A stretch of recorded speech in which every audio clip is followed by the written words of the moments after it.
Coming to you from the heart of the Diocese of Savannah, this is It's Catholic, Y'all, a series of conversations about faith and life. Views expressed in this podcast do not necessarily represent the views of the Diocese of Savannah. This episode contains themes which may not be suitable for all audiences. Listener discretion is advised. All right, well, good afternoon. My name is Braylon Snow. I'm the Assistant Director of Communications here at the Diocese, and sitting down with me today are any man with a microphone. If you could just introduce yourselves and tell us what you do. I'm Brandon Wallace. We're part of Any Man with a Microphone podcast, and my colleague Jarrad Beasley. We have a podcast that basically talks about rock music from a Catholic perspective. Probably the way to start is to tell how that came about. One day, Jarrad and I, when we got together, all we used to do is talk about music, and so that was kind of like what our friendship was based off of. The fact that we were Catholic, we connected on that, and we were talking about albums and how he's constantly reading and consuming media about music and how people think about music. And I think one day we were sitting at our two youngest boys, not playing on the same team, but they had basketball practice at the same place at the same time. And Brandon had talked before about a Catholic podcast that he liked, and I had just started listening to a music one, and I enjoyed it. And then through that, learned about there was one, I think it's called Political Beats, where political figures get together and they talk about music rather than politics. So it's kind of like a unifying thing rather than the divisiveness that's so prevalent in politics. I was like, I thought that was a great idea. And I said to Brandon at times, I'm really enjoying this. Wouldn't it be cool if there were a podcast where they talked about music, but from a Catholic perspective, where they looked at it through that lens? And he just kind of looked at me like, just shrugged his shoulders and like, well, you could do it. And I was like, I can't do that. I don't know anything about making a podcast or anything like that. I've got 6 kids, work. How are we going to find the time? And, but it was funny when I left that night, all I could think about was ideas started just going through my head of things you could talk about, artists you could talk about who came from a Catholic background or who bring Catholic themes to their music and their work. And so probably not too long after that, I contacted him and said, hey, if I were to do this, would you be in it with me so that, there's a sounding board and it's not just me. And I would be if he's Chuck D, I could be his favorite Flav, If you remember the rap group Public Enemy. So like I was should have worn more chains. Oh. Yeah. Like, the Chuck D with the booming voice spitting facts. I'm like, yeah, Chuck. And Brandon's like the hype man. Yeah. With the big clock. Oh, that's great. Okay. So when was this? It was December of 2022, I believe, is when the idea struck. And then we started it at the following January. So January 23, I think, was when we recorded our first episodes and started publishing them. And we just finished up our second season. That's great. So how many roughly would that be episode-wise? Do you know? I think we had 14 in the first one, and maybe we were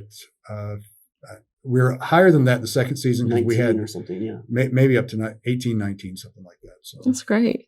Well, I mean, so I invited you two on here because I felt like this could be really useful, not just because it's interesting, but as an evangelization kind of tool. I mean, music is music for its own sake, so we're not going to always turn it into a tool to be used. But, I wanted to just mention, so there's a wide range of opinions in the Christian world and Catholic world about music.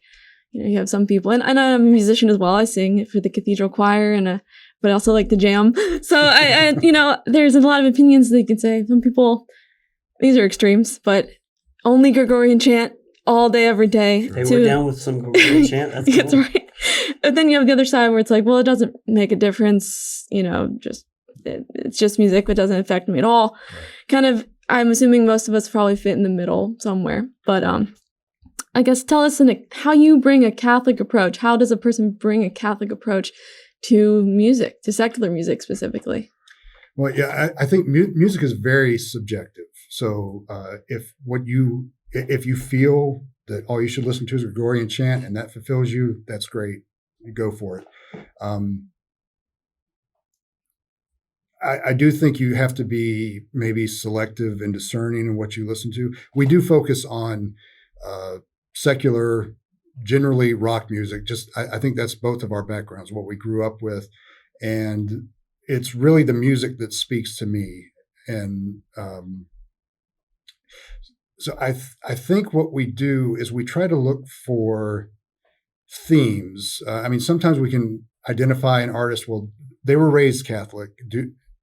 Has any of that manifested itself in their songwriting or anything like that? Sometimes it doesn't even have to be that they can come from another denomination, or they may not necessarily, to us anyway, be adherents of any particular faith. But I think if there's a quality of, the true good and the beautiful, if you can find that in music, it's worthwhile, even if it's not religious, if it's not necessarily. I think most music, not all of it, but most music is spiritual, regardless of who's making it or where it's coming from. I think a big influence on us doing this was Bishop Barron, and he used to make the videos all the time where he would look at pop culture, usually movies, and look for those type of themes and highlight. And maybe you wouldn't have even been aware that was something that was going to be in this. And I always thought that was really cool, and I enjoyed that. So in a way, we're kind of taking that approach with music. And he did a lot of analysis of Bob Dylan songs, which I always enjoyed listening to. So that's kind of where we come from. And also just something unifying. I mean, the times are so it's such a divisive time, and everybody's so divided. And if somebody doesn't agree with you on every point, I can't talk to you. I can't be friends with you, and that's just, it's absurd, and it's not the way we're meant to live. So we look for things that can just that we can all agree on, that will be uniting, and also highlight. Just as an example, in the course of doing the show, the song "Celebration" by Kool and the Gang. That's a good example. I had no idea, but we were putting together each of us our own 80s playlist. And I had chosen that song. I was going to try to find out a little bit more about it, and come to find out it was written partially inspired by the angels celebrating when God created man. No way. The person who wrote it was like in a Christian state of mind when they wrote that. And once you listen to it, knowing that, it's an even greater song. But, he was just picking it because it was a cool song. Right. But we found those little nuggets. I was a show choir kid, and that was one of our songs. Yeah, there you go. Every era has like a different way of relating to it. And I mean, you could think about that while you're roller skating. There you go. Celebration. That's awesome. I had no idea.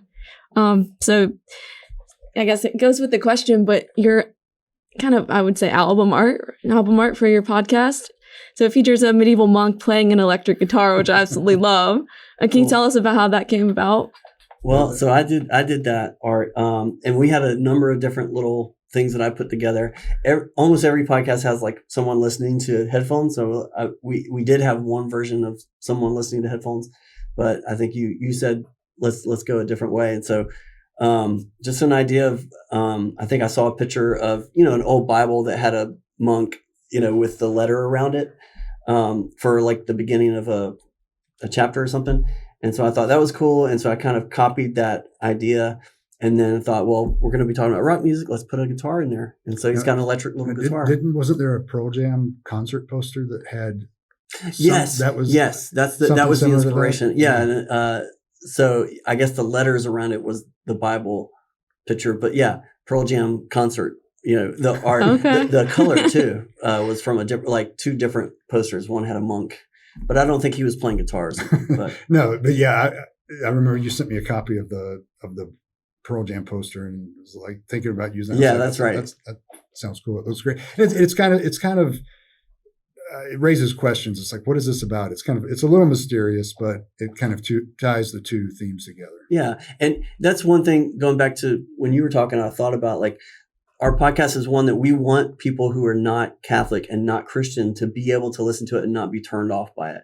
So that's something that's always in the front of our mind. But we also don't want Catholics to be like, well, you're not talking about anything to deal with our faith. So there's a balance that we were always trying to figure out, that we don't want to go too heavy on the stuff so that people listening will be like, well, we don't want to listen to this religious stuff. But then the other side is that we do want to talk about what's important to us. With what we bring with our faith. Yeah, I think we did an episode on the Beatles Revolver album, And it had a lot of fun doing it. I enjoyed it, but when we got together doing it, I said, I'm really struggling. I don't see a way to really.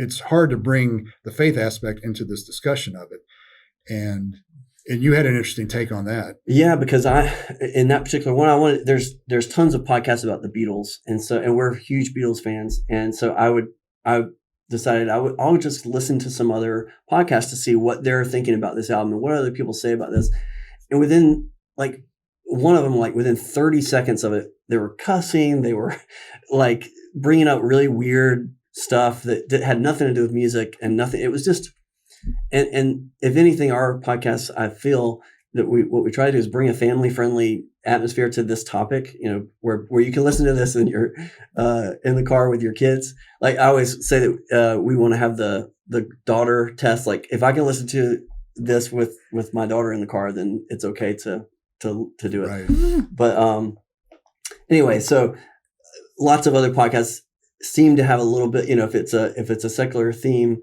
without this Catholic influence, it tends to go to the gutter pretty quickly. So I think that's what we at least bring at the very least. So it helped me see, if nothing else, we're doing maybe a little bit of a service by talking about this topic and talking about it seriously.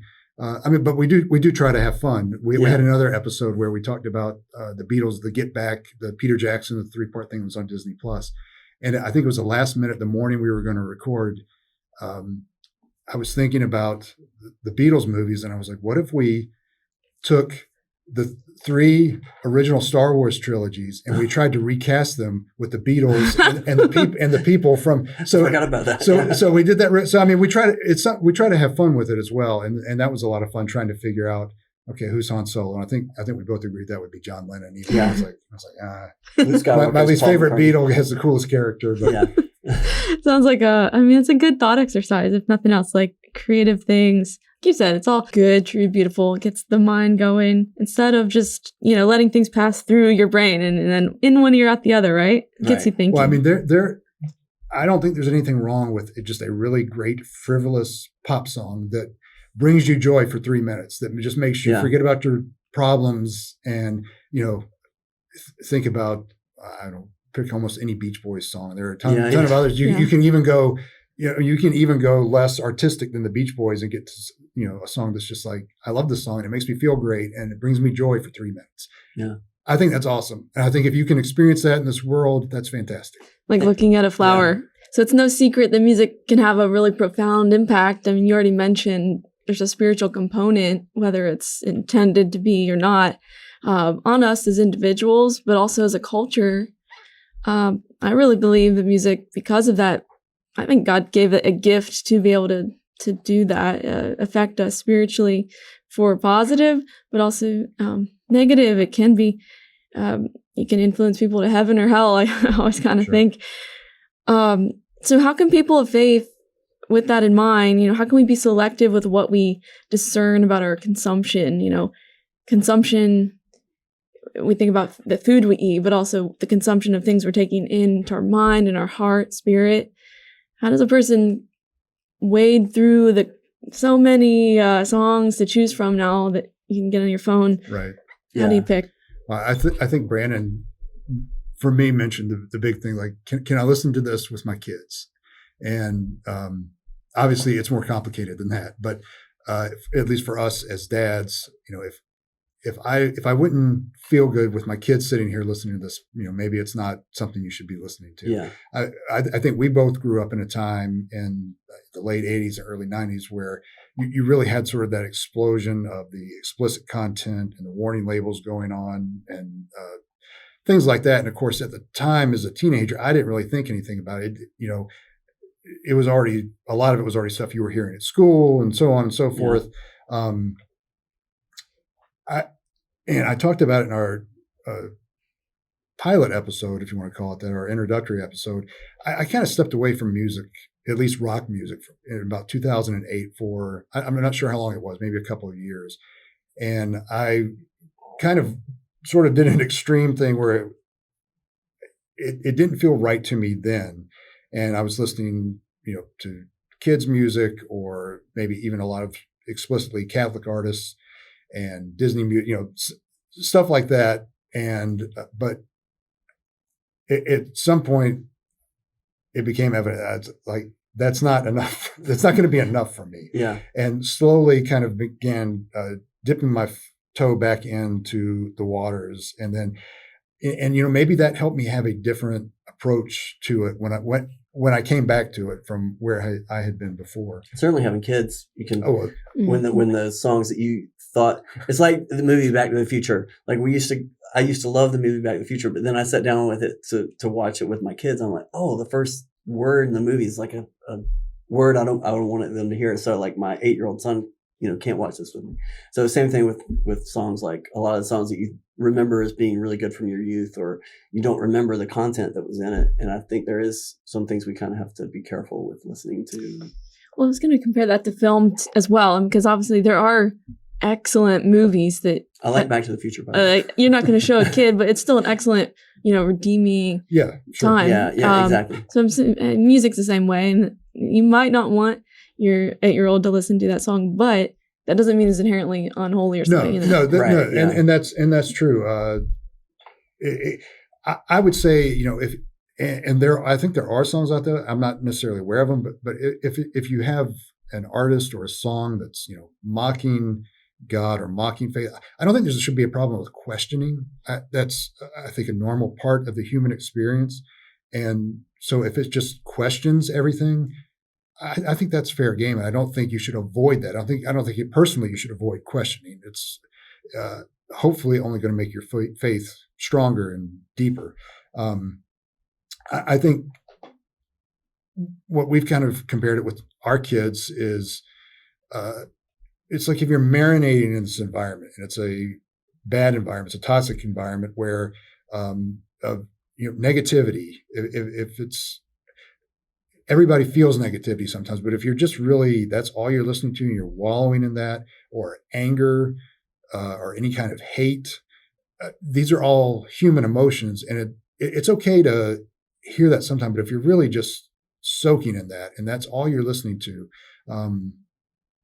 that's most likely going to have a negative effect on you and not something that you should just stew in and not listen to something else that's hopefully uplifting and hopeful and inspiring. Yeah.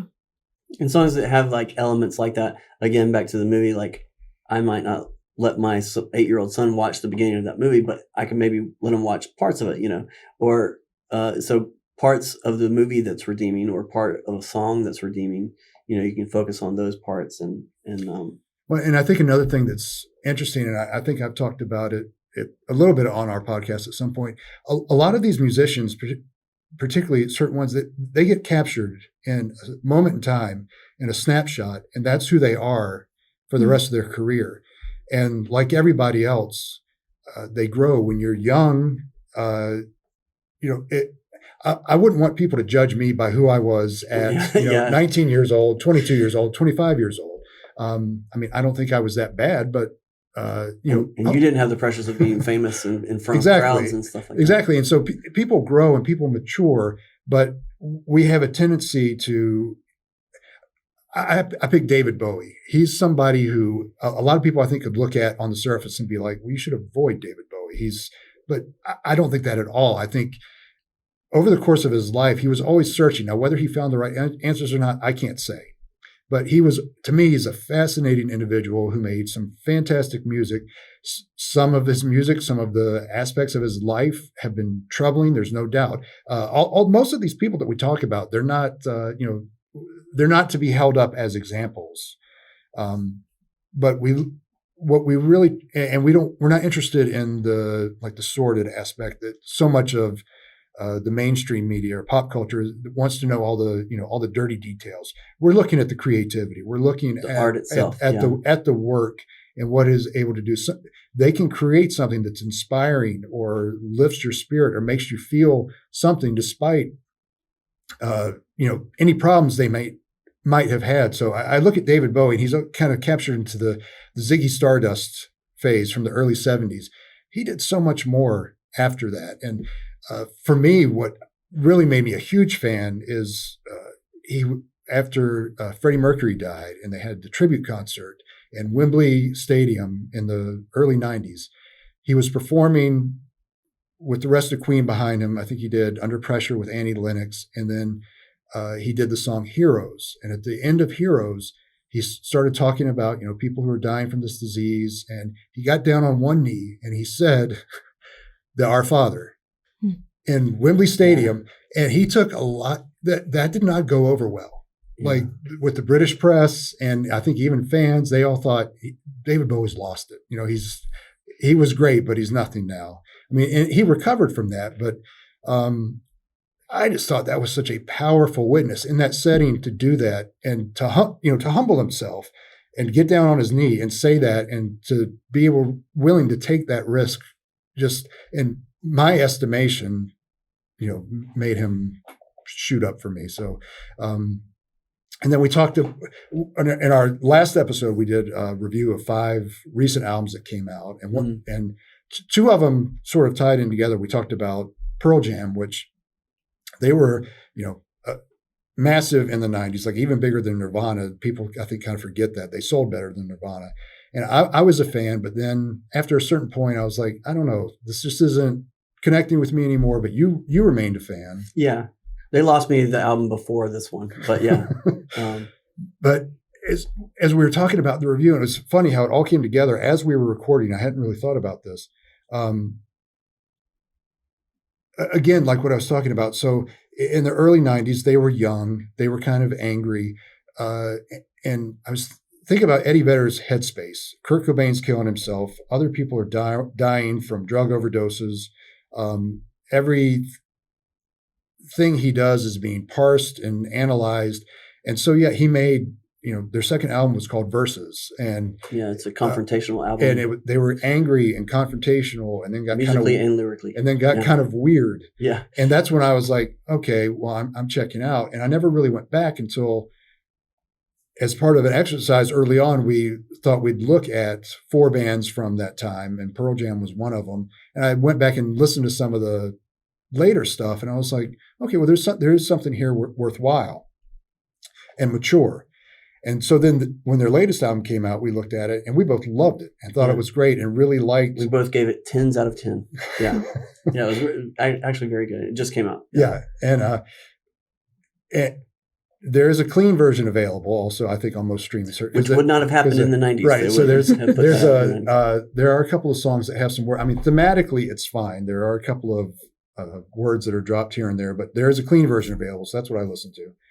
But it's a very mature work. It talks about forgiveness. It talks about relationship with children. Eddie Vedder has a song about his 2 daughters, which is really nice. Yeah. And so you can look at then, and looking at the Taylor Swift one was another one that we looked at that came out, and I was very disappointed in it. And I know there are lots of opinions on Taylor Swift, and all cards on the table. We like Taylor Swift. So we think she's immensely talented and has some great work. I know there are people who say, oh, she's this thing she's doing during Willow, it's witchcraft. I don't know. I kind of take it as like a Harry Potter type thing, like, be careful, but it's entertainment. I don't think there's much more to it than that. But there is an attitude in this album that I don't like, and she went where she's using a lot of language that's not necessary, but she does make clean versions available, fortunately. But so I was really down on this, and I thought this is just kind of it's sort of a extended adolescent period. She hasn't had that maturity. I was kind of just down on the album. And then in the course, I was like, well, look at Eddie Vedder. He was someone who was maybe kind of in that same headspace at one point. She's probably 10 times bigger than maybe he ever 100 was. times bigger. Yeah. I mean, and so what's going through her head? What's she dealing with? So hopefully, in another 10 years, she'll be making more. That's what I would like to see. I'd like to see her making more mature work, and because I think it's part of a larger problem with society, really, this extended adolescence and people not wanting to commit or whatever it is. And so it's kind of a very selfish, self-centered period, and that's how I felt about this album, which makes it one I don't really want to go back to that often. I mean, maybe it'll change. I mean, I think there's talent there, and I think parts of it are well done, but for me, that's part of it that makes it something I don't want to listen to. That's a great point. I mean, it's just something I just thought of was, do you think artists, especially when they get to that level of fame, do they have a responsibility to think about how people are going to receive their work? Or is it, this is my art, you take it or leave it? What do you think? Is there a responsibility of knowing the influence you have over millions and millions of people? I think it's a give and take. I think the person has to take responsibility of what they're receiving. Like, certainly as adults, we have the power of rejecting songs or not listening or listening to songs. But, the young people, I think, is where that really is. And I think people like Taylor Swift do think about that. I think from interviews that I've seen with her, she does think about how she's received. Although some of the stuff that's come out recently is a little more edgy. It really bothers me. I mean, she could get across everything else without the language, and to me and because she does have such a young fan base, that she does choose to make an option available where you can listen and you don't have that. So that's which good. means she's thinking a little bit about right, that because stuff, not everybody does that. I mean, I remember it used to be, you wanted to make that so that it could be available at Walmart or wherever when people were buying CDs or physical media, because otherwise they didn't have access to it. They couldn't get it if they didn't have sort of an independent record store or whatever it was to buy it. I think most artists would tell you they don't have a responsibility for that. I don't know if I agree with that. Obviously, they have to be true to themselves. I don't know that I would like to see them be responsible. But you're right; they probably don't. It's not on everyone's radar But although, like a good example again is Pearl Jam. They're now dads, all of them, or I think most of them are dads, and so surely they wouldn't have put out that version, that clean version before, like any albums before. I don't think we've ever seen that from Pearl Jam. Yeah. Before, so and a lot of the songs, like you said, are a little bit more mature, a little bit more geared towards everybody listening to it. So maybe it's kind of seeping in. Is there any music that Catholics really ought to avoid, in your opinion? I thought of a lot of funny answers, naming specific bands that people shouldn't listen to because the music is so bad. No. Yeah, let's not name names. We won't do that. No, I think so. That's not what we're about. No, we also try to not be elitist. Right. Like if you enjoy it, right, that's great. I might not like it, but obviously there's something there that connects. As far as to avoid, in terms of content or effect on people. Yeah.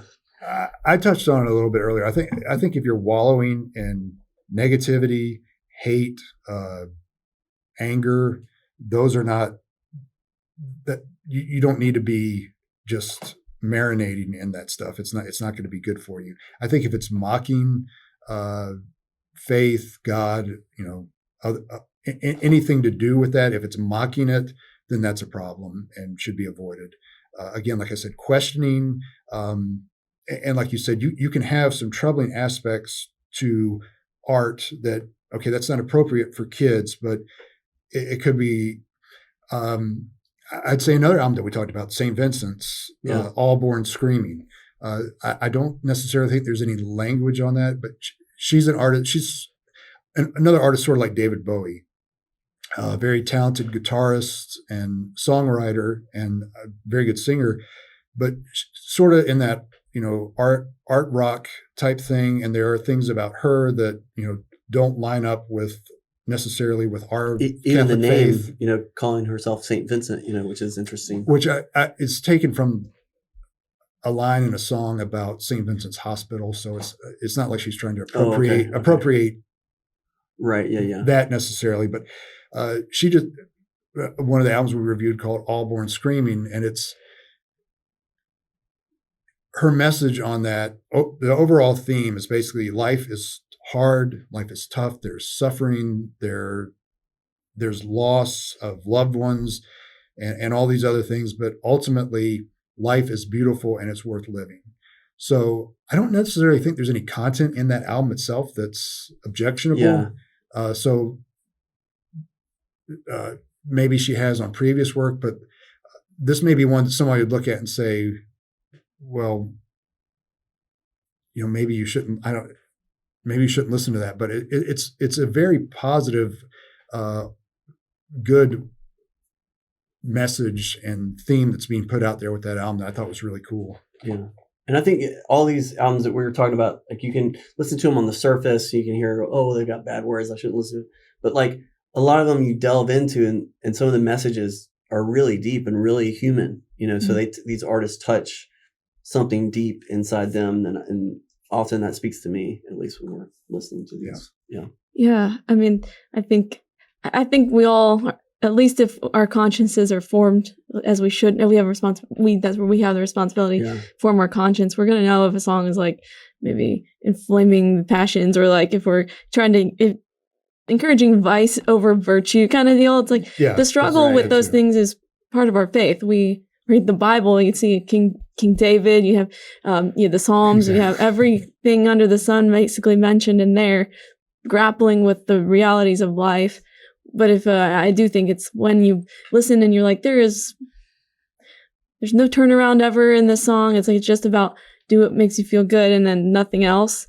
To me, that's where it's like, I don't think so. And then I think also you judge a tree by its fruits, right? I mean, I'm not picking on any artist in particular, but you have some of these concerts where people are getting injured or like bad things are happening to people at these concerts. And like, I don't think that's good fruit right there. Yeah. Not that that's always an indication you shouldn't listen to something, but. And I take my own experience in middle school, that they called it junior high back then. Yeah. Kids. So I'm old, but I mean, my parents were great parents, but they did not have a clue what I was listening to on my little headphones with my little Walkman. And I would, listen to terrible stuff, just spewing out nonsense, basically, is a lot of the stuff that I would listen to.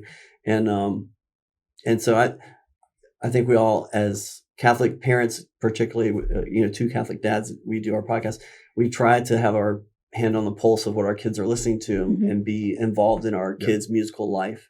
And that's part of this, that's part of what we initially started talking about, and that's what led to the podcast. In Catholic circles, a lot of people probably have heard of the term, the new evangelization. John Paul II coined that, I believe. John Paul. Yeah, JP2.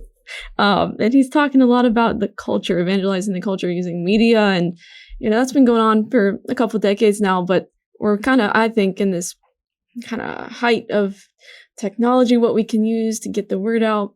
So what do you think the role of music is in terms of preaching the gospel, reaching, you've already touched on this quite a bit, but reaching people who might not normally engage with the faith? I mean, I think it can be effective. And there's actually, the topic is kind of interesting to me. There's a book called The Rock and Roll Rebellion, written by Mark Joseph, and it sort of explores the beginnings of CCM, which is contemporary Christian music, and sees Christian music as a ghetto of music overall, and that with contemporary Christian music, you're extremely limited. Number one, it's going to be hard to appeal to anybody that's not already a Christian. It's going to be hard for them to know you exist or hear your music if they're not already a Christian. And another thing that's part of it, it's sort of a label that is based on lyrics, not necessarily a type of music. You can have a wide range of music that falls within that, from I don't know if gospel qualifies. I think that's really kind of a separate thing, but you can have sort of a rock thing, a poppy thing, a country thing,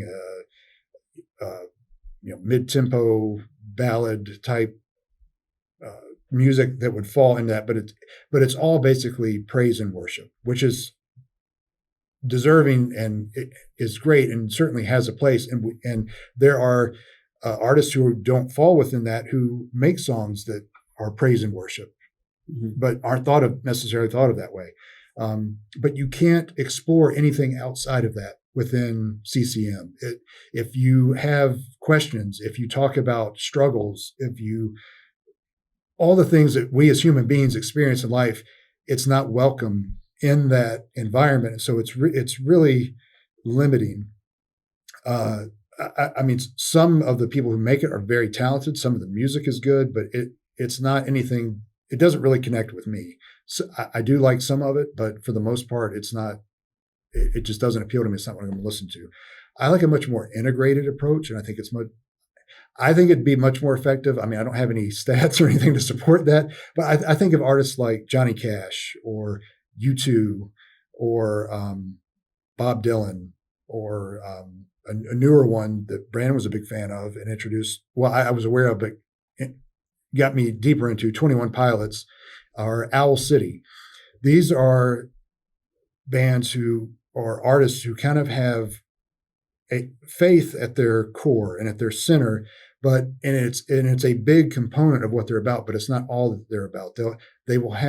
They'll do other kinds of songs. They'll deal with these struggles, but they don't shy away, and they're certainly not afraid to address topics of faith, God, anything like that in their songs. And I think that just opens you up to a much wider audience. And of course, when they get interviewed in mainstream press, that part's not going to be highlighted. So it's still an uphill battle to get some of that through. But and putting a playlist together that we've worked on for this, we looked at some U2 songs, and there are so many to choose from. Yeah. And in the course of doing that, they famously used to close their concerts out with the song 40, which is based on Psalm 40, and the lyrics come from that psalm. But there's a recording from the height of their popularity during the Joshua Tree. They're playing in New York in Madison Square Garden, closing out their show with this song, and the audience is singing along to it, and it's so powerful. It'll give you chills. It's just incredible. But that is an uphill battle, and you can have an artist like Lenny Kravitz. I don't think people think of him as somebody who would even be in that realm, but on almost every album, he has at least one, usually more than that, songs from a faith perspective about God. He also has some songs that maybe, might seem antithetical to that, but he's never shied away from it. Yesterday was his 60th birthday, and so for our podcast, yeah, you posted something that said he's got Jesus died for me. He's yeah. performing a concert. He has a T-shirt on that says "Jesus died for you." Yeah. So, but he's not known for that. But it's a big part of who he is as a person, and as an artist. I think you can only do what you can do. I think these are people who are trying to do what you're talking about. It's just in our culture and in our media, it's a real uphill battle to get that message out there. But I do think it maybe has a better chance of reaching people than just, the old term preaching to the choir.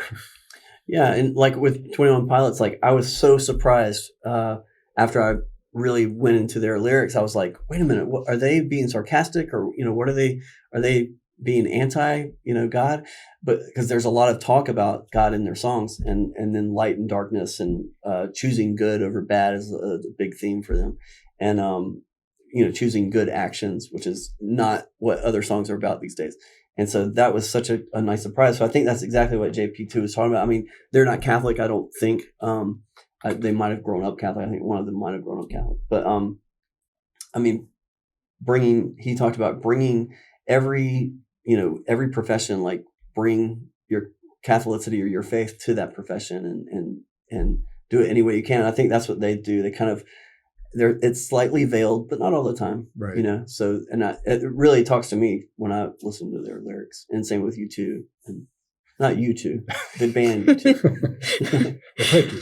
Yeah. Well, I mean, I just speaking as a musician, I mean, obviously I'm a singer at the cathedral, which is like, about as Catholic as you can get, or should be. It's like we have a certain type of a goal, which is for the liturgy. But I think across the board, any kind of music you make, in any art or any craft, you should be striving to make the best thing that you can make. Yeah. Whether that's a sound or a picture. I mean, we're not going to get on an AI tangent right now, but just the human co-creation with God. There's the effort that goes into making your craft the best it can be. And I think that alone is an act of worship. Whether a person believes in God or not, they don't realize. By making something excellent, they're living out that image of God in them. Yeah, So I think that's huge. I think that's a good point. And there's a book called The Singer's Talk by Jason Thomas Gordon. He's the grandson of Danny Thomas. And the book is a fundraiser for St. Jude's Children's Hospital. And he talks to over 70 singers, and most of these are rock singers. There are some that are kind of out of that genre. And I was telling Brand, I loved reading it. I even got emotional reading some of it. Almost overwhelmingly, all of them mention something spiritual about now. Some of it might be, it's the universe or stuff like that, or they say prayers, but it's not necessarily. But my feeling is, if you're doing that, you're getting close. You're getting closer to God. It's closer than not. It's closer than being away. But you're searching in some way. Yeah. And even with other, going back to Pearl Jam, Mike McCready was talking about his guitar playing and he's like, it doesn't come from me. It comes from without. Whether these people know it or not, they're talking about. It's inspiration. It comes from God, whether they want to recognize that or not. Some do, some maybe will figure that out. Some might be oblivious to the fact, but I just thought it was really interesting. Almost all of them say, my talent, the inspiration, all this stuff, it doesn't come from within me. It comes from without. And so they can recognize that, even if they're not necessarily religious people or people of faith. I think, a concert, sometimes the most religious experience some people have, and I don't think it's a mistake or a coincidence. Yeah. Music is like the language of angels, and it's like there's a lot of spiritual meaning to music itself. I think people are tapping into something that's beyond them, bigger than just them, and we know as Catholics why that is the way it is. They might not ever get there, but there's something inside us that's made for that experience. We saw, my wife and I saw Paul McCartney in Orlando. I think it was in May of 2022. And that was a spirit. I mean, if I didn't have faith and I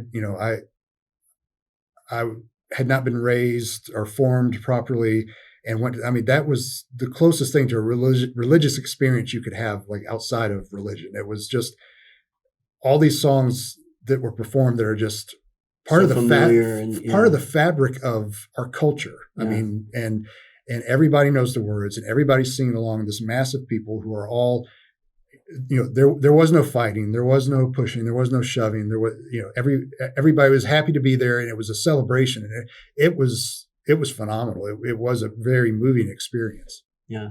And same for me. Like, we saw Paul McCartney like the year before, or maybe the tour before, so probably 2 years before.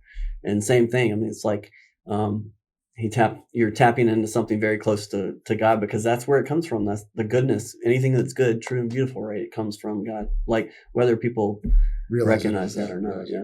Which is why I think it's so easy to, idolize celebrities, because it's like, wow, there's something of God in, like, it's easy to feel that powerful feeling. If you let that feeling point you to the real thing, then that's one. If you stay stuck on the sign of, like, if you're going on a road trip, speaking of road trips, right. and you see the sign that's pointing to the place you're going, you're like, oh, there it is. And it's like, okay, no, that's meant to. You start hugging the sign instead of that's not it. Yeah. You're supposed to let it guide you. If you have an experience, think, oh, well, this is just a taste of what could be to come, in heaven. It's like, wow, perspective. There you go. Yeah, that's a great point, because I brought that up recently, because so many of these musicians, and particularly the ones that I grew up with, they were a huge part of my life, say, middle school age, beginning of high school, when you're going through difficult times, and music is so personal. I said it was subjective earlier, but it's also so personal. It's not like necessarily a shared experience, like going to see a movie with a group of people or watching it on TV with others. You can listen to it on your headphones, and it's in there. But it's also different when you're in a car full of people and everybody's maybe singing along or whatever. But so a lot of these people, I'm not delusional. I don't think they're my friends, but in a way, it's like I grew up with these people, and that they were, in a manner of speaking, my friends during that time. Then maybe they helped me through a difficult time through their music or through their songs. And so I think, like, especially for me, it is a struggle to, okay, they're talented and it's fantastic, but keep that in perspective. And it's there is more, and there's something better. Like, it is the sign and not the destination. Yeah. They'd probably be the first to tell you that. Like, Yeah. this did not fulfill me. But no, I think it's really important. So, your podcast does typically focus on secular music, and that's great. But I just want to know if you had any Catholic artists that you would recommend. You are more familiar with the Catholic artists than I am. I like Matt Maher a lot. I think he's very talented. I think he's really great. Like, particularly his early albums. He's was sort of more independent, and then kind of got into the CCM thing, which it was really the only way for him to survive. There's not really a market for. There is, but it's very small for just a Catholic artist playing for a Catholic audience. Catholics don't seem to embrace that like other Christian denominations do. But I think I've seen him in concert a couple of times. He was just in our diocese. Right. I think he's very talented. I like him a lot. Sal Solo, I don't know if he's still. I think some of these people might not be active anymore. I know he did something with the diocesan youth. It's been a while. It's been a while back. But I think he was in a rock band of some sort before, and then started making strictly Catholic music, and so it has that element to it that I liked that. There was a duo called Popple. I don't know if you're familiar with. I think they were a couple of sort of youth group guys, and they made. You can find them on streaming services. I don't think they're active anymore. They did like 2 or 3 albums. It sounds like a more recent and it's, band named Popple. They're kind of humorous. They're some of the songs, but they kind of have a humorous, lighthearted approach to it. But it's very Catholic. Some of the songs are serious, but some of them are kind of just funny. They might not even like. There's a song about my pants. But it doesn't tie in, I don't think, to anything Catholic. But I enjoyed them for a while. And Chris Padgett, I don't think he's actively making music. I think he's doing lots of other stuff. He did something at St. Matthew's in Statesboro.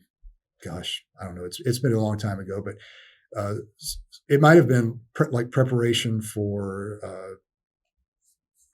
some type of sacrament, and they had all these classes come there for that, and he did a presentation, and he was very funny and very personable, and I know he makes music, and he was before that he was in a band called Scarecrow and Tin Men that was more rock. He's now kind of an acoustic thing, but those are ones that I like. I haven't listened to them that much recently, but I think they're very talented. I just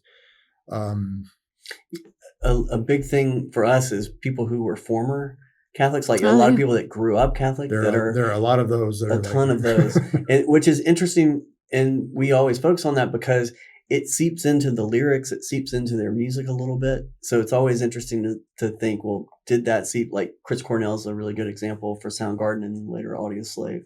Well, I mean, there's a lot of his lyrics, are dripping with Catholicism, but maybe he wouldn't recognize that, famously, Bruce Springsteen. There's, I mean, we could be here for a while listing former Catholics who are, making music, but there are a lot of those ones that are practicing. I think Vanessa Williams, the former Miss America, she is a Catholic, and I think she is a practicing Catholic.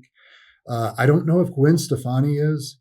But I do know that she went through the annulment process before she married Blake Shelton from her which shows something previous husband. That's right. And I don't think she's been shy about I wasn't a big fan of No Doubt in the 90s, but I do remember reading at the time she was at some type of benefit concert. I don't know, maybe they shouldn't have been there in the first place. But she brought out about, adoption as an option over abortion. And she took a lot of heat from that. And at that time, and in that environment, it was a very, I think, courageous thing to do. So I think she's been pretty good about that. And I think they have a chapel maybe on their Oklahoma property. I'm not certain, But I think she's been pretty good. Now, whether she goes to mass every week, I can't say, but we like to highlight things like that where you see that. And there's also the branch of EWTN Church Pop. I don't know if you're familiar with that. They do a lot of this type of stuff as well. So you can see that about when they actually just on, I think Friday had a post about priests that were playing.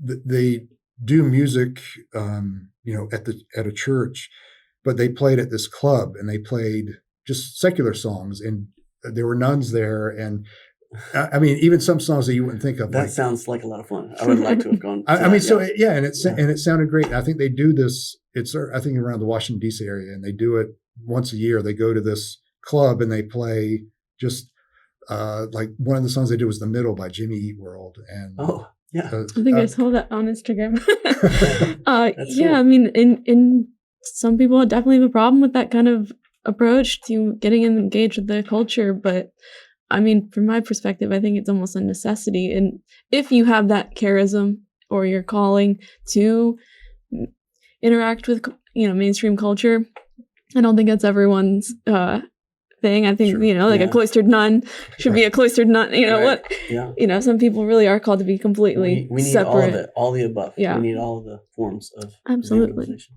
I was just thinking of Audrey Assad as one of those. Yeah, I know she's had some ups and downs in her faith journey, as we all do, but she was one of the first artists I listened to after converting, and I was like, oh, I really like her, and I know, I actually almost put her down. Yeah. Okay, so here's the question. Hypothetically that music's only available on vinyl again. Okay, we like this question. Cannot go digital anymore. What's the one album you would keep if you could only bring one? I think Brandon knows how hard this is for me. I have such a problem with limiting myself. If you would have said 30, that would have been better. I know 30 is the magic number for us, and that's my fault. All right, and I'm. When we do our podcast, we don't talk to each other about the topic beforehand. So we didn't tell each other. We did our playlist later together for this episode, but we didn't tell each other the answer to this question. And I think we might have the same album, based off of the little clues that you gave me. Okay, I would go first. I would do the White Album for the Beatles because it's a double album. Okay. So I love the Beatles, and so you get more music. Okay. Obviously, I was thinking double album also because it's only one. It's got to be a double. Well, that's what I gathered. It can't be a single, so that eliminates a lot. I would say maybe if it was just if I was going to be alone with it, like if this is like I'm stranded on a desert island and there's nobody else that has to listen to it, maybe I would pick. We haven't talked about Jack White yet, but the White Stripes' Greatest Hits is one that I considered. If I were going to have other people with me and maybe just see what he does? He's bringing other things into the question. But I think my final answer would be I would go with One by the Beatles with all their number one hits. That's good.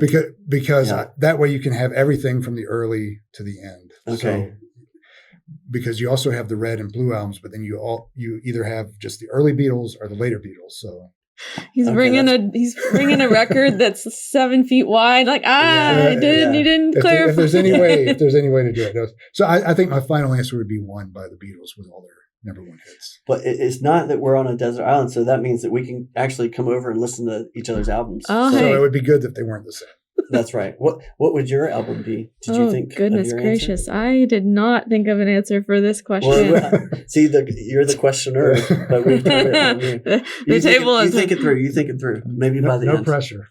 Yeah, that's like. I mean, I will. I'll answer it because I don't have a better one coming. I own one record. Okay. That's it, and it's actually It's a record of Armenian chanting. Hey, there you go. Which again is not necessarily fitting the theme, but I really like it, and it's hey, you like it? Cool. There you go. We have all sorts of types of music that we talk about. Yeah, we got rap songs on there. We've talked about. I think a couple country songs have come up. Well, we did a Christmas music episode, and I was thinking, like, we need to come back and talk about Christmas music sometime. Yeah, next. You were always welcome. That'd be great. That'd be great. Part 2. That was a fun one. We had our flavored coffees and talked about our favorite Christmas carols from Bing Crosby to CeeLo Green to great episode to Cambridge Singers. Right. Yeah. All right, the last question, and this is the one that ties it all in. So the Southern Cross is writing about road trips this month. I wanted to know what your recommendations for a good old Catholic road trip playlist. Well, this is sort of down our alley. Well, Making playlists. I think at first, we thought we weren't sure how long to make it. I don't know if we can get through these if we try to go really fast, not like our typical podcast episode for us. I think we have 22 songs. Yeah. So it's an hour and a half, but we figured since this is for, the Southern Cross and the diocese, typically if we're putting songs together that, hey, these are our favorite songs from the 80s, the 90s, it doesn't have to be, well, it has to have a component of a religious component or be about God or mention faith. It's just, these are songs that we think are some of our personal favorite songs from the decade. With this one, we tried to at least have something that would tie it into that. Some of them are deeper, and some of them are a little bit more whimsical. Yes, as they are all road trips, right? Yeah, that's right. Well, and that was the other thing. We wanted to make sure that it was. I mean, if you're going on a road trip, you don't want to listen to some, something mellow music the whole time. It's okay to have something that makes it. You want to kind of be juiced and energetic. So our first song on the list is Hotel Yorba by the White Stripes. And we haven't talked really that much about Jack White, but he's raised Catholic. I think the seventh child in the family. Both of his parents worked at a church, a Catholic church in Detroit, Michigan. He was an altar boy. I don't think he's still practicing, but he's very open about his relationship with God and his interest in that. So it's really interesting to me and helps make them one of my favorite bands of all time. But it just contains the line, so let's get married in a big cathedral by a priest. If I'm the one you love the most, you can say I do at least. So, which is kind of good. Just kind of espousing like traditional values, and they're just in that little sort of snippet. So we thought that was cool. And that brings up Any Man with a Microphone comes from a White Stripes song, and that's a line from Dead Leaves in the Dirty Ground. Yeah. Any man with a microphone can tell you what he loves the most, and you know what he loves at all if he's talking about the Holy Ghost. Yeah, so that's a good Sounds example. Sounds like a Flannery O'Connor thing there. Yeah, there you go. That's right. And then the second one is Galaxies by Owl City. Owl City, who is an individual by the name of Al Young, but he performs as Owl City. And he's an example of that integration I was talking about earlier, and I think I mentioned him. He plays all kinds of music. He had a relatively big song, like in the 2010s, I think, with Carly Rae Jepsen called "Good Time," and it is kind of like that sort of frivolous pop song, but it's wholesome. But he has songs like "Galaxies" or "My Everything" and others that are about his faith in God and his relationship with God, and he doesn't shy away from that. And this is more poppy than rocky. And it's great. Kind of a dance pop. And my kids were not familiar with this when we were playing this, and they caught their attention. They were asking who it was. So it's a good song. And she's not a Catholic, but the next one on our list is "On My Way" by Sister Rosetta Tharpe. This was one of our favorite discoveries this year, Sister Rosetta. She is a Black woman who plays guitar, and she's sort of invented the rock guitar sound, like before Chuck Berry. She predates Chuck Berry, and so she plays a rockin' She guitar. plays gospel music. Yeah. I think all of her songs are strictly gospel, but with this dirty, crunchy guitar. It's cool. And it like I don't feel like I'm listening to gospel music. It has the energy and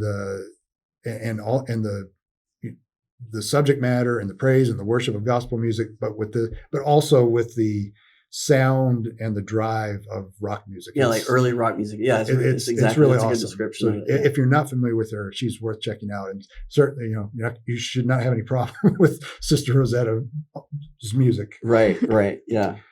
The next one is "God Only Knows" by the Beach Boys, which I think was controversial at the time. It was like one of the first pop songs to have God in the title, and I think there was concern about releasing it because it had that. But at the time, Brian Wilson, the leader of the Beach Boys, the songs that he was writing around the times of Pet Sounds and Good Vibrations and the Smile Project, he referred to them as teenage symphonies to God. It's cool, very cool. And then the next one is my favorite band, and probably one of your favorite bands, "Let It Be" by the Beatles. And so that, it has the line, Mother Mary comes to me. Of course, Paul McCartney was writing about his mother at the time. His Catholic mother. Yeah, his Mary. mother was Catholic. But he has acknowledged that, people can take it that way as Mother Mary. And he said, I knew people would take it that way. And that's fine too. Yeah. So that's a good one. And so those are two kind of slower songs. And then it comes back up. Well, we tried to pick a David Bowie song because I mentioned him earlier, and I find him fascinating. I mentioned him praying at the Freddie Mercury tribute concert. He has a song, real quick, that what we didn't put on here just because it doesn't really fit in with a road trip mode. But Word on a Wing, like when he was at a low point in his life of addiction and behaviors, he wrote this song, and it's really a prayer to God for deliverance. And my prayer goes on out to you like a word on a wing. It's a great song, but we didn't feel it fit the mood. We did Under Pressure. I love the lines at the end of it. It's like, love's such an old-fashioned word, and love dares you to change our way of thinking about ourselves, and care for the people on the edge of the night. It's almost like Catholic social teaching in a way. That's like cool. The way those last few words that come into it always touches me emotionally, and gives you all the feelings. Yes, definitely. And this next song is really, we to our age, we have an affinity for like alternative rock from the 90s. Yeah, because we're from that age. And when Brandon texted me to let me know about this, I was cutting the grass, and this is what the album I was listening to at the time. So I was like, well, we got to put it on here. The name of the song is Saints. And it doesn't really have much to do with Saints at all, but we thought we couldn't leave it off. And it's by the Breeders, but it's a great road trip song. It's a song about summer. The chorus is, summer is ready when you are. And it's about really going to fairs in the Midwest. They're twin sisters from Ohio, Kim and Kelly Deal. And it's at the fair, Suey and Saints. So it's like the hog calling, and then just everybody else is kind of grouped in under the Saints moniker. And so that's like our least connected to it, but Yeah. we were like, we have to put this song on. That's our whimsical one. And then next is Saw Lightning by Beck. To me, this is the heart of the list. It's pretty good. And this is like the Saw Lightning. It's like an apocalyptic thing. I saw lightning and the floods, and it mixes like a slide guitar and harmonica from blues, but with modern production and hip hop. And he's working with Pharrell Williams, and it's lots of beats and stuff like that. And then at the end, it's, the Lord's going to come and take me to the light. So it fits, but it's a great song, and I've really been on a Beck kick lately. Yeah, and he can do those little, praise the Lord type of stuff, and it sounds cool. If you're too sensitive to the lightning, just flip it to the next song, which is "The Cross" by Prince. And that kind of slows down a little bit, but this song is beautiful. And Prince is, was a Christian. I can't remember what denomination. I think he was Jehovah's Witness. Yeah, I'm not positive, but I think. And so he openly believes in God, and talks. And this song is called "The Cross," and it's about the cross. And about halfway through, almost exactly halfway through, it really kicks in as a pretty cool rocking song. It's good, that classic. It up, and it's like, but the chorus is like, "Don't die without knowing the cross." Yeah, so that's cool. Then One Love, People Get Ready by Bob Marley and the Wailers. You could pick, there are lots of Bob Marley songs to choose from that have, this is, let's all give thanks and praise to the Lord. Yeah. And now he, on his deathbed, a lot of talk about him about being a Rastafarian, but he was born Catholic, right? Raised Catholic, became Rastafarian, but before his death from skin cancer, he was, I don't know if he was baptized or he had been baptized as a Catholic as a youth, but he converted to Ethiopian Orthodoxy or something like that. Yeah, so interesting. Yeah. So there's definitely a faith element. Next one is so fun. Kyrie by Mr. From the 80s, which Kyrie eleison. And I was like 14 years old when the song came out. I figured, okay, well, I knew what Kyrie eleison was, but I figured he was using, Kyrie was supposed to be, a woman or a girl that he's singing about. But if you look at the lyrics, he's really singing about himself. And so if you remove the Kyrie eleison and replace it with Lord have mercy, it makes sense. And actually, Richard Page from Mr. who was one of the main songwriters of the song, he's interviewed in that book I mentioned earlier, Rock and Roll Rebellion, about CCM but music that tries to reach beyond that. So I do believe that was intentional Cool. to have that in there. So that's neat. And that's a fun song. It's true 80s song. Yes. Next we have Out of Exile by Audio Slave. Brandon mentioned earlier, Chris Cornell. This was basically Rage Against the Machine from the 90s. Which listen cautiously to Rage Against the Machine. Fronted by Chris Cornell of Soundgarden. And both Chris Cornell and Tom Morello from Rage Against the Machine, who are both in this band, were raised Catholic. And we talked a lot about and there's a lot of Tom in our guitar episode, and the guitar here on this song will get you driving to your destination for sure. But Out of Exile has a lot of imagery of like, this woman came to me on the waves and I was saved by her labor, and send my soul away and stuff. So it's just very biblical imagery and that's the idea. There's a lot of that Catholic stuff kind of seeping through, even if they're not acknowledging it, and maybe they did acknowledge. And there were other songs that we could have chosen by them also. Now, the next one is kind of interesting. I think Brandon kind of wanted to have a Taylor Swift song in here because that's been our biggest episode that we've had. That was obviously generated the most interest, and we're like, well, if we want to get a bunch of listeners, we could just talk about her every episode, right? But we can't do that. So so we went with State of Grace, which is it's a fast-paced song by her. It almost sounds like a U2 song. And what the lyrics of the song really remind me of are when Bishop Barron talks about the breakthrough of grace and kind of being bowled over by that, or, think of Saul being, knocked off the horse and blinded, and that invasion of grace that he always talks about. The lyrics to that are a lot like, you came through like a cannonball and just nothing will be the same. I mean, she's talking about a relationship, but when we were did our episode and we talked about Taylor Swift, I kept looking at these lyrics. I'm like, this is so much what Bishop Barron talks about when he talks about that invasion of grace into your life. The lyrics fit it so well. So, and since it's called State of Grace, it fits perfectly. Yeah. And it's a fun little song to listen to driving down the road too. And then this one I wasn't really familiar with. You brought this one up, the "Roll Away Your Stone" by Mumford and Sons, and I think they have kind of a Christian background, but they experienced some popularity with sort of like this folk revival. So it's acoustic guitars and banjo and thumping drum, but it picks out "Roll Away Your Stone." Obviously, you think about the resurrection and the stone rolling away, and he talks about his soul and talks about grace in that, and so. It fits as well. I'll let you go with the next one. Yeah, then the next one is that band I was talking about before, 21 Pilots, which is a popular band now. And their earlier albums were a lot more explicitly about God. And this was one of their, now it's more veiled, but they still talk about it and they just had an album that just came out this week. Holding On to You is the name of this. And I would encourage everyone to go watch the video. Maybe with caution with your kids, but adults, go watch the video.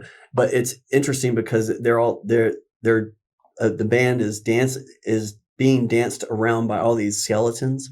And so the idea is that he's choosing the good over bad. And in the end, he takes control of the demons, within him, I guess is what it is. And the words are just holding on to you. In the video, when he says you, he looks up at the sky. So he's talking about God.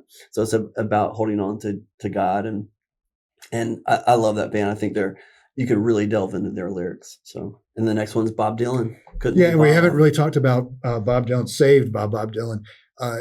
He obviously was Robert Zimmerman, grew up Jewish. Famously, I guess, in the late 70s, early 80s, he converted to Christianity and had what people refer to as his born again period. And he did like 3 or 4 albums, 3 in particular that are basically, they are just religious albums. Very like Saved is from the album Saved, and the cover, which most people don't even use anymore, has this bloody hand, Jesus crucified, hand coming down, and to other hands reaching up, and the blood is dripping, from Jesus is dripping down on the people. Some people think, and critics did not like him doing that. Popularity crowds were booing him in concerts when he did these songs, some people think, well, he moved out of that and returned. we mentioned about Bishop Barham talking about him before. He says prior to that, his songs were very biblical. There was that. He still plays Every Grain of Sand in concert now, which is one of the songs. It actually closes the concert out with that, which is one of the songs from here. He still deals with those themes. It's not as explicit as it was in those. I really feel like Bob Dylan in a lot of ways is a prophet for our time. Like you don't see those anymore. And I know a lot of people will be like, oh, you're really stretching. And he's had some troubling things in his life. But you mentioned David earlier, King David. I mean, we're human beings. We're all flawed. We all have troubles. But I things that he has said, in public, again, it's hard to find these. They don't get reported very well. I really feel like in a lot of ways, he is like a modern day prophet. When they said we don't realize it. Famously, like in the 60s, they would call him a prophet. He was considered a prophet. Yeah. And then when he turned Christian, they're like, prophet, right. So he likes to say that. So I thought that's interesting. Yeah. You're right on. And then the next one is When Love Comes to Town, not to be confused with When Santa Claus Comes to Town by U2 and B.B. King, which is a really cool song. Yeah, it is. And that's not a very known song. It's one of their upbeat ones, right? Yes. Yeah. So, because there are so many, I mean, again, the list from U2 was enormous you could put in there, but we went that one because it's kind of a driving one. It's nice to hear B.B. King. It's nice to hear his guitar. And, I did all these bad things, but that was before love came to town. And then it mentions, I was there when they crucified my Lord. I held a scabbard when they pierced him with the sword and all that stuff. So again, U2 have never shied away from that. But it's a real upbeat driving song. And then we included a new one from Pearl Jam. Yeah, brand new album. Dark Matter is the name of the album. And, we talked about Pearl Jam having a kind of a difficult path with us, but a more mature album. But the line that you liked in this Got to Give song. Yeah, it's, I think it starts with, I'll be the last one standing, but then it says, I'll be the first to forgive. And for me, for this band who seems so angry and confrontational. Now, I say that, I'm like, Eddie Vedder, you make it so hard to like you sometimes. So after loving this album, we talked about the maturity and pointing this out, not in an interview or anything, but just on stage in concert, he dips into the whole thing with Harrison Butker, the kicker from the Kansas City Chiefs, who's gave the speech at Benedictine College, espousing, sort of traditional Catholic values. And Eddie Vedder had to shoot his mouth off about it. And I'm like, you probably didn't hear the whole thing.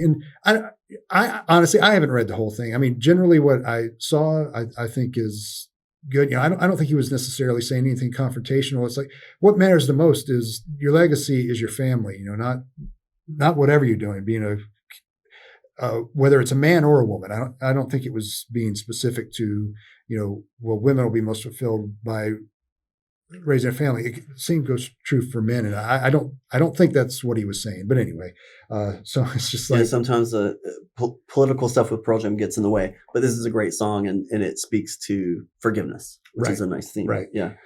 And then probably the most famous rock pop song that talks about Jesus, Spirit in the Sky. And you may not know that. Do you know the by song? Norman Greenbaum? Yeah. Okay. Cause I think everyone would recognize the riff right away, but I wasn't really familiar with the words. And my wife was listening to this in the car the other day, and she's like, "This is a Christian song, or this is has God in it?" And I'm like, "Yeah, it talks about Jesus. Gotta have a friend in Jesus." And so it's really set cool. me up with the Spirit in the Sky. I mean, it's kind of funny, but I remember when it was the 80s on MTV, there was a band that covered this song called Doctor and the Medics, and they had a video. And if I'm not mistaken, it's like, in the Batman TV series where they're climbing up the side of the wall, but it's really, Oh, yeah. It was that they're going to the top of the building, but it was the first time I had heard this song. And I always thought it was cool if you could find a band or an actor or somebody, and you find out if they were saying something like that, I've got a friend in Jesus, you got to have a friend in Jesus or whatever, or find out, oh, well, this, I didn't know, but this guy's cat. I always thought that was cool. And it made me feel normal. Right. Yeah. It's like, because probably particularly in the South, and yeah, even though I went to Catholic schools, it didn't seem like there was that much of it that was, and certainly I wasn't aware of it. So when you saw it, it was like, yeah, all right. Yeah. I think that's cool. So, we had to put that one on there, and it's a great song anyway. And then this left my screen for a second, but the next one's the weird one, right? No, well, then we put in The Rising by Bruce Springsteen. Oh, that's okay. We hadn't had Bruce Springsteen. This is a great song that came out after 9/11. And it's about a firefighter going up into the Twin Towers, and it's wearing the cross of my calling, which people say that's the St. Florian cross of a firefighter, and goes up there and obviously perishes. And so the rising is going up into the towers, but then at the point in the song where he dies, the rising is going into heaven and sees Mary. Some people say, that says that's Jesus' mother Mary, that's Mary Magdalene, that's his wife. But whatever. It's a very spiritual song, and it's very blatant about that. And he has another one on there called "My City of Ruins," which ends basically in a prayer, like "Lord, give me strength" and all this stuff. And those are really good. Now the next one is a little weird. By Larry Norman. Larry Norman, who is considered sort of the father of CCM, because he was one of the first to. He was in a band playing rock music, and then he left and in his solo career did rock music, but it was all about God. It was all about Jesus. It was all Christian themed, but it was a little hardcore and like a little weird and there's no way you could hear this, on CCM radio or anything. It wouldn't mesh at all. So this song is called "Watch What You're Doing," and it was actually on a playlist that influenced the Pixies, who were a late '80s indie rock band, alternative rock band, who influenced Nirvana and lots behind them. But Charles Thompson had some of his albums and listened to them. It's like a line from here, "Come On Pilgrim," ended up being one of their first titles. But it's kind of a weird song, but it's a good song. I would like to quote the first line. It's poetry. It says, "Mama killed the chicken. She thought it was a duck. She put it on the table with the legs sticking up." And it's beautiful. But I don't know, somewhere down here it does talk about watch what you're doing, because, your salvation depends on it, right? Yeah. Something like that. And then the last one, right, that we're going to talk about is a Jack White song. So also the White Stripes, but "Shedding My Velvet." Yeah. And this is a great song. It slows it down a little bit. This is like one of our favorite albums. I guess, what year did this come out in? 23 or it might have been 22. It might have come out in 22. I'm not sure. And he put out 2 and we talked about them, but this was the song that closed it out. And at the time I knew it's "Shedding My Velvet," and then it goes on, and then towards the end it says, "Better to illuminate than shine. You say this all the time, and you're right." And I knew, I was like, I know that means something. But I didn't realize at the time. I was like, that's a quote from St. Thomas Aquinas: "Better to illuminate than shine," and it goes on from there. But so it has that at the end, and so like I said, that's woven throughout his work a lot. So we bookend it with his band, the White Stripes, which is disbanded, and now close it with his solo work. So Jack White. There's nothing on here. It may not be everybody's styles of music, but we've listened to it, and I think it's great. It's just it's kind of it's all over the place, but it has that theme and that thing that binds it together. Even if it, in some cases, it's more explicit than others, but this is all music that we would listen to any day of the week. Well, maybe not Larry Norman. That might be a little bit of maybe not that one, but all the rest of these artists and most of the songs, I mean, any given day we'd be listening to this. So,